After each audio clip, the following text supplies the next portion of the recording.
Bwana Yesu asifiwe. Naomba tushirikishane au niombe attention yako tujifunze somo lenye kichwa cha somo linachosema ya kwamba kuilinda enzi yako. Kulinda enzi yako.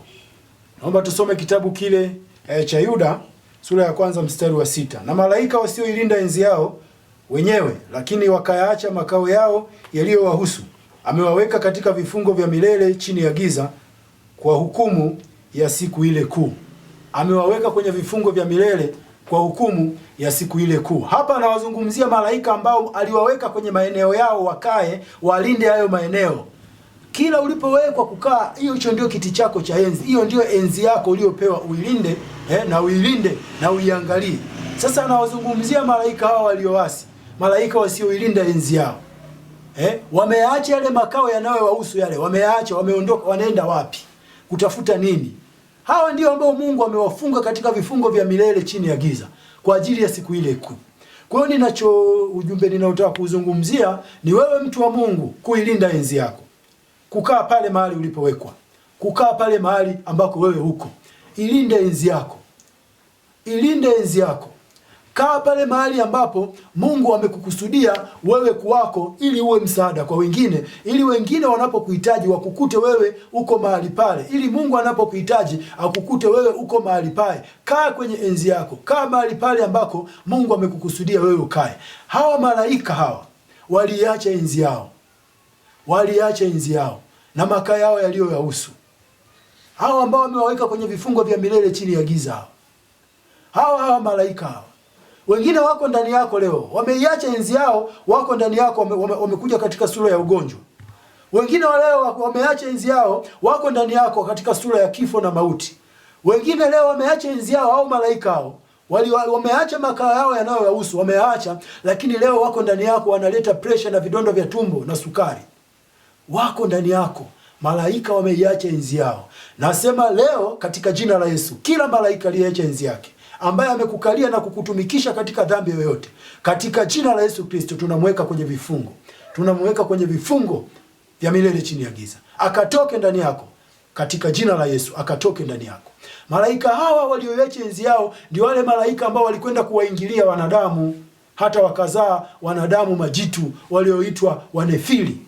Wanefili ni majitu ambao walizaliwa kipindi kile. Hawa majitu, hii dhambi ya malaika wale walioasi mbinguni pamoja na Lucifer wakaasi, walikuwa wapo tu wanazurura humu duniani, walikuwa wapo tu, wakaenda katika dhambi ya mbele zaidi na kuingilia wanadamu na kuzaa nao, wakaleta taifa au watu majitu wanefili wenye miili mikubwa. Mungu akahuzunika. Kwa nini alimuumba binadamu? Akasema nitamfuta binadamu katika uso wa nchi. Ashukuriwe Nuhu, Mungu ambaye alimpa kibali Nuhu akasimama mbele zake. Vinginevyo wanadamu wangefutwa.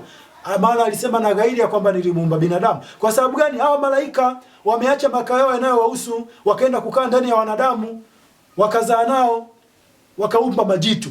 Hawa malaika hawa ndio ambao Mungu amewaweka kwenye vifungo vya milele chini ya giza. Hata sasa wamekuwa chained huko kwenye vifungo vya giza. Hata sasa wamefungwa hawa malaika kwa sababu ya kosa la kuacha enzi yao, la kutoka mahali pao na kwenda kuingia ndani ya wanadamu na kuzaa na wanadamu, na kuzaa na wana wa Mungu.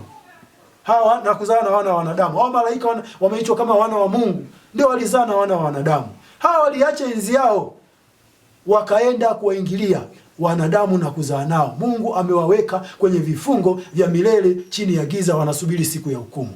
Hawa ambao siku ile ya hukumu watakuja kufunguliwa baada ya shetani kufunguliwa, na katika vita ile ya Armageddon, katika vita ile hawa malaika watafunguliwa hao, ili wafanye vita na taifa la Mungu, ili wafanye vita na mwana kondoo, ili wafanye vita na watakatifu. Lakini Biblia inasema moto utashuka kutoka mbinguni utawala, na ndio hukumu ya kutupa kwenye ziwa la moto hapo itaendelea.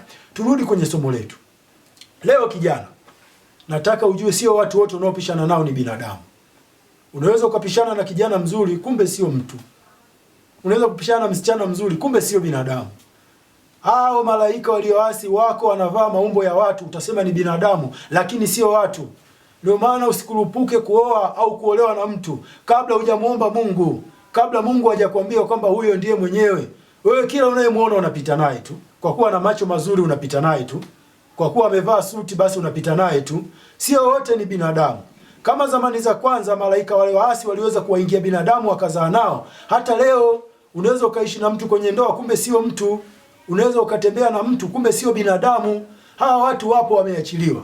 Ndio maana unatakiwa uwe na kiasi na kuridhika. Unatakiwa uwe na kiasi na kuridhika. Swala la ndoa ni ofisi muhimu sana kwa Mungu na kwako wewe pia. Usioe kwa kumtamani mtu. Usiseme kwamba mimi bwana napenda sana mwanamke mwenye umbo, mwenye shepu, mwenye figa, awe na macho ya blue, awe na kope za njano, alafu nywele zake awe anazifungia kwenye utosi, alafu vile vile mikono yake isiwe mirefu sana, iwe mifupi fupi kidogo, alafu akifanya hivi mwanya wewe unaonekana, akitembea hivi kama twiga anatembea. Huyo ni mtu unamuumba wewe, sio aliyemuumba Mungu. Huyo mtu unayemuumba kwenye mawazo yako, na shetani atakuletea na kukukutanisha na mtu huyo ambaye unamwaza kwenye mawazo yako. Huyo mtu huwezi kumpata wa kawaida. Au ni watu watatu tofauti umewataja hapo.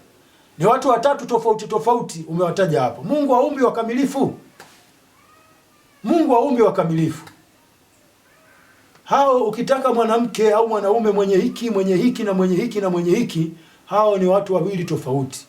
Na kama una desire na tamaa ya hiyo, huyo mtu utakutana naye. Kadiri ya unavyotaka utakutana naye, lakini atakuwa sio mtu. Shetani atakutengenezea mtu. Atapofusha macho yako. Utamuona mtu yule ambaye wewe unatamani, mwenye sifa ambazo wewe unataka. Usioe kwa sababu ya sifa unazozitaka. Usiolewe kutokana na sifa unazozitaka. Hao watu Mungu hajawaumba. Mungu hajaimba watu wakamilifu kihivyo. Mungu amewaumba hawa wenye madhaifu. Hawa wenye mapungufu. Kwa sababu kusudi la Mungu litimie. Nia ya watu kuoa au kuoana ni kwa sababu hiyo.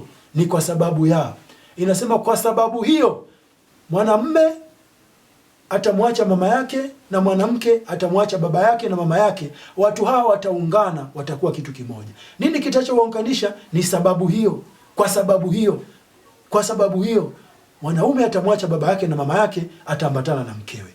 Wataambatana kwa nini? Kwa sababu ipo sababu ya kuambatanisha watu. Lipo kusudi la kuambatanisha watu. Mungu anataka kizazi cha kimungu kitokee kupitia watu ambao aliwaunganisha. Hataki wanefili, hataki majitu, anataka kizazi cha kiungu, anataka kizazi cha wanaomcha Mungu, ili wewe ukiondoka wale watakaobaki waendelee kulitaja jina la Mungu aliye hai, sio kutaja majina ya mizimu wala miungu ya babu zao. Ndio maana Mungu anawaunganisha watu wawili.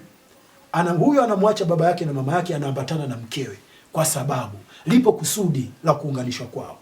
Kusudi ndio linaunganisha watu. Sababu